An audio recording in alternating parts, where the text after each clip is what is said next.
Hello, I'm Clive Clark and we're at the Hideaway Golf Club in La Quinta, California. 36 holes here, one designed by Pete Dye and the other designed by myself. In the background over here you can see the ninth green on the course I designed. We tried to make this course very colourful. It's a desert golf course. We have great weather most of the year. A little hot in the summer, admittedly, but things really grow and they grow fast. So we've incorporated a lot of desertscape and waterfalls, the verbena and many other coloured plants that really help to make a golf course more than just a golf course. It becomes an experience. We have a very fine housing estate on here. It's a private golf course, and the homes are of significant size. They're generally around the 4,000 to 6,000 square foot area, and they're all done by, they're custom made. So many of the great California architects have designed these. The golf course I've kept very playable. The driving areas are pretty large. Jerry Tassitano, the superintendent, keeps this place in magnificent condition. And we really, I designed this golf course with the idea of it being fun to play. It wasn't going to be the Punisher, it was going to be a fun golf course, and people could enjoy the experience, not only of the golf, but of the landscape, the colour, and of course the glorious weather that we get here in Southern California. I've also designed two other 18-hole golf courses in the valley. Fantasy Springs, which is it's a casino out in Indio, and that's a slightly more rugged golf course. It fits into the natural terrain out there, and that particular course I made a little bit easier. I withdrew some of the bunkers from the greens because you get a lot of snowbirds playing there who don't get the opportunity to play very much golf during the winter, so perhaps their form isn't quite as good as the members of private country clubs.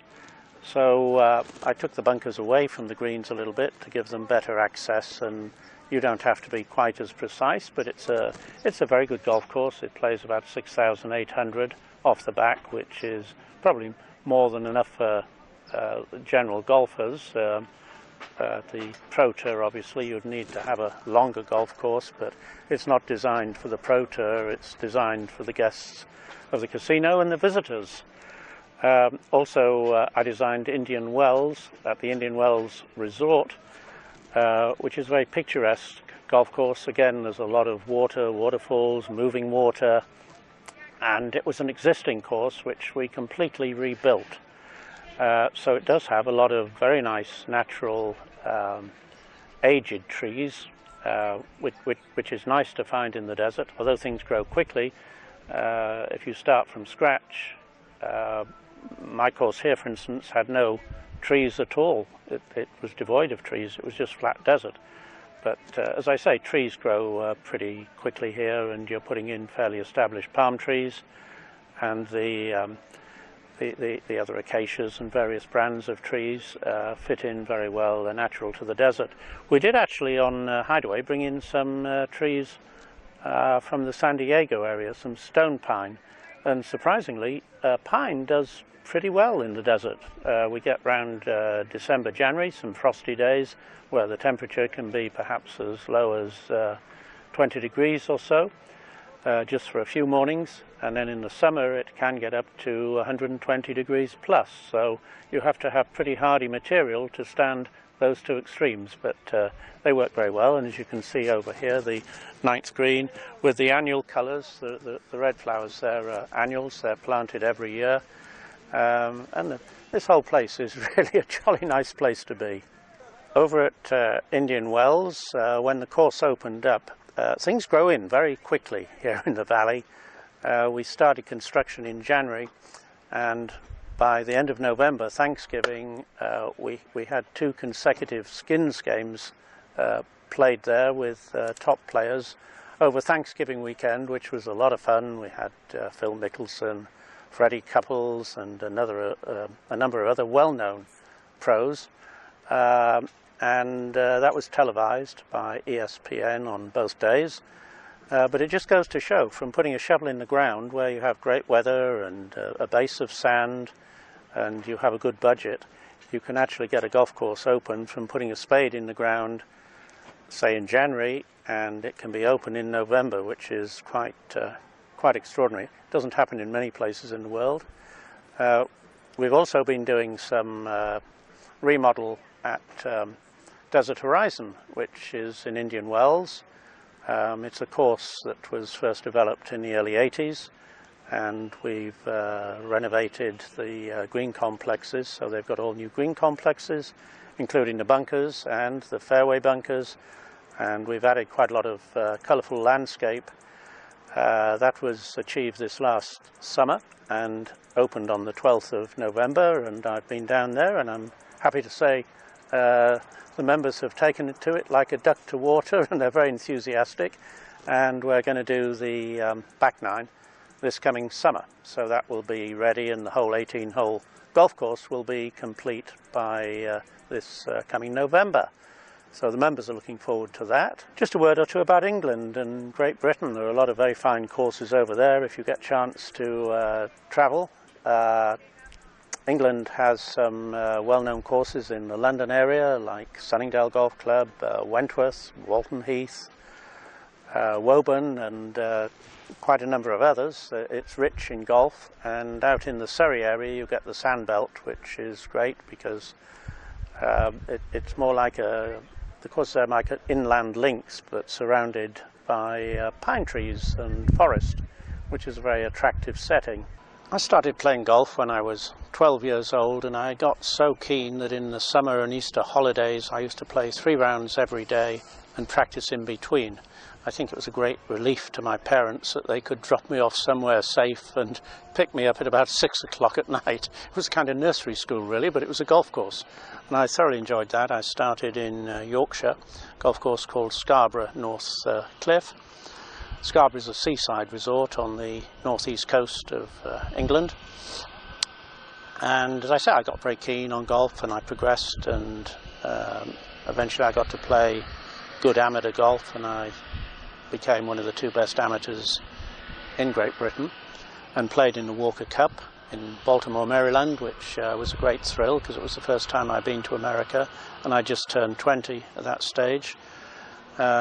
Teams then were much older. I remember the American team had 5 players over 40. Today you'd be lucky to find anybody over 23 playing in the Walker Cup. Things change. But I then turned pro and had a pretty successful career. I won 5 European Tour events and had 21 top 3s. Finished 3rd in the Open Championship, played with Jack Nicklaus in the last day, which was a great thrill. And played in the Ryder Cup, which is, I consider, a tremendous achievement. It's very gratifying to make a Ryder Cup team. That was in Muirfield, Scotland, we played, and quite frankly, if you hadn't have had Nicklaus and Palmer and Casper and Trevino and Weiskopf and Chichi in the team, you would never have beaten us. It would have never happened. Then I got into well, I was the playing pro at Sunningdale Golf Club for 9 years, which is near London, and then I took over from Arthur Lees, who retired at the ripe old age of 70, and I became the head pro there, but they were also happy for me to still continue playing in a number of tournaments. But then BBC television came along, and so I figured, well, maybe television's a better event than playing, because at least in television you know you're going to be there on Sunday. When you play, you don't always know you're going to be there on Sunday. So I worked for BBC for 18 years.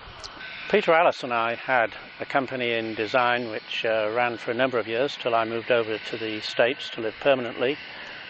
We did 20 golf courses altogether, and Peter, a lot of fun to work with. You'll be familiar with Peter from TV. He's one of the greatest commentators in the world, no doubt about that. He's also a very fine after-dinner speaker. If you happen to go to one of those dinners where he's speaking, you'll thoroughly enjoy his wit and humour. But we had a great time, and these courses happened pretty quickly. We were just on a wave of where golf was expanding within the UK. And of the 20 courses we did, they're not high budget golf courses. You get more money in America in terms of budget to construct a golf course. But they turned out very well. Perford, which is fairly near London, was a very successful course, and it was built on gravel. Below the topsoil was gravel, and the water level was very high, so consequently we got very inexpensive lakes, inexpensive to build, because we didn't have to line them. You dug a hole and there was the water, which doesn't apply out here in the desert, where you've got to put plastic liner in every single lake, otherwise the water disappears pretty quickly. So Perford had quite a lot of water on it, and it was a flat site, so we could pretty much place the lakes where we wanted, and the excavation from the lakes formed the mounds, so it worked out very well in terms of it was an efficient construction. Other courses which we did, Brocket Hall up in just north of London near Hatfield. We worked with Lord Brocket on that, who had this fine hall with 44 bedrooms, and the butlers dressed in tails, very, very smart, and unfortunately, Lord Brocket lost his way a little bit. He had a fine collection of Ferraris, and I don't know whether he got short of the old pounds, but one or two of them disappeared. And unfortunately, Lord Brocket went to jail, which was quite a turn-up for the books. And I felt badly for him, because I was living in America, and he was such a good host. He was like a young Roger Moore, handsome-looking man with a great wit and very welcoming and endless charm. So I had a very good time over there with Peter, and going to Brocket Hall and doing our work and having fine lunches with Lord Brocket. And so I found out which jail in England he was resident at, and I dropped him a note. And about 3 weeks later I got a reply, a 3-page handwritten reply, which started out, "My dear Clive, I'm sorry for the delay in replying, but I couldn't find a secretary slim enough to slip between the bars." When I moved with my wife Linda to America about 22 years ago, the first commission that I got was in Maine, which is quite a long way from California when you come to think of it. It's pretty much as easy to get to Maine from London as it is from California, but it was wonderful to get a start at Belgrade Lakes, and Harold Alphont, who was the owner of Dexter Shoes for many, many, many years, was involved, and he'd sold his company out, and he put some money into this venture, which was a glorious forest. We had 240 acres, but underneath the trees were huge boulders, and this was an exciting prospect, because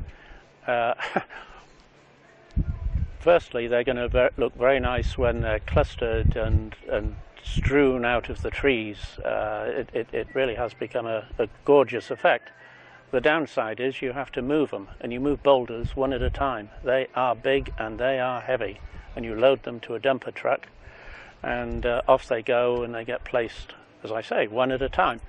That course has done particularly well. I think the boulders have been very instrumental in catching attention, because there are fields of them down the sides of the semi-rough, and Belgrade Lakes got voted by both Golf Digest and Golf Magazine as #1 golf course in state, which was a very nice start to my golf career designing in America.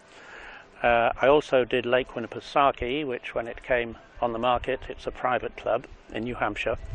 Again, a similar site, not so much the boulders, but certainly through a gorgeous forest, and that course immediately sprang to #2 in state, and since then has been voted #1, which is very gratifying. It was owned, or is owned, by a private gentleman, Mr. Bernard Shue, who has lived in Boston for about 30 odd years, but he originates from China, very nice gentleman, and that was quite an experience doing that golf course, and to get a site, as with Belgrade Lakes, that is right through a major forest, and get the permitting to do it is really quite something. So living in America has been a great experience for me, and I guess as a designer, pretty much whoever you are, whether you're Tom Weiskopf or Jack Nicklaus, you learn as you go along. It's a great learning experience. I've done some 33 golf courses now, and you still learn, and that's really what inspires and keeps it an interesting profession to be in, because I'm sure there are many armchair architects who would just love to be out there designing golf courses, but when you get down to the nitty-gritty and you have to draw all the plans and grading plans and figure out topos and deal with various aspects of construction, it's not quite as easy as it first looks from the armchair. Over in Scotland, I'm on the point of designing a new golf course which is close to St Andrews. It's about 17 minutes away, and it's a genuine links golf course with 1.5 miles of beach and water. It looks right over the estuary of the Firth of Forth towards Muirfield. There's a stretch of about 12 miles of water. We have a 325 acres to get 18 core holes on, which is well spread out. You could probably get 2 golf courses fairly comfortably on that size of site. Links golf course, for those of you who are familiar with the name but don't know a great deal about it, are rare animals indeed. There are roughly 34,000 golf courses in the entire world, and if you're looking at genuine links golf courses, there are only about 250. So that's less than 1% of golf courses that exist in the world. Of those 250, probably around 40 are 5-star and famous, like the old course at St Andrews and Turnberry and Muirfield, and a number of others. Some new courses have gone in on the Scottish coast, but not that many. Trump has a new course up by Aberdeen. He also owns Turnberry now. Our course will be a championship course. It'll be a high-end golf course. As I say, we're about a 16-minute drive from St Andrews, and a lot of the courses in Great Britain where you see the Open Championship being played are older golf courses. Most of them are at least 100 years or more old. Design and the attitude of players, I think, has changed. They're delightful courses like Royal St George's and Royal Lytham, Royal Birkdale. What to me they don't seem to offer, fine as they are and well respected as they are, there's not a great deal of risk and reward types of holes on those courses, and that's something on this new course I'm concentrating on, and there'll be probably 5 or 6 holes that we design that will have a definite risk and reward, or it might have 2 fairways, or you might play on the safe side but you get a longer shot in, go down the narrower fairway, you have a much more difficult drive, but if you can hit it straight you get a good reward. We've got the 17th hole there where you play over a wonderful old Scottish wall which is a drivable par 4, and you pay your money and you take your chance, and if you want to, you choose your own poison. But short par 4s are very interesting. As a designer, they're often hard to get into a golf course because generally today it's desirable to have a golf course that off the back tees is at least 7,000 yards, and if you're looking to have a professional event, which we may well look towards as we get further established in Scotland, today you probably need a golf course with some back tees in there just for the pros, which will stretch it out to probably 7,400 or 500 yards. They just hit the ball so far today. It's quite incredible. So that's our plan over there. As I say, we've got a gorgeous sandy links site with sand dunes, and the clubhouse will sit on this back plateau, which is nearly 100 feet above sea level, so there'll be marvellous views right across the golf course and out over the Firth of Forth looking towards Muirfield. So we're very excited about that, We'd like it all to happen by magic and it'll be open tomorrow morning. Unfortunately it won't, but we have the construction, the grow-in to do before we get players on the course, so we may be as much as 3 years out. But you know, courses stay around for a long time, and if you look at the old course at St Andrews, that's been there for 600 years. So perhaps a few weeks or even a year or two isn't too much to ask.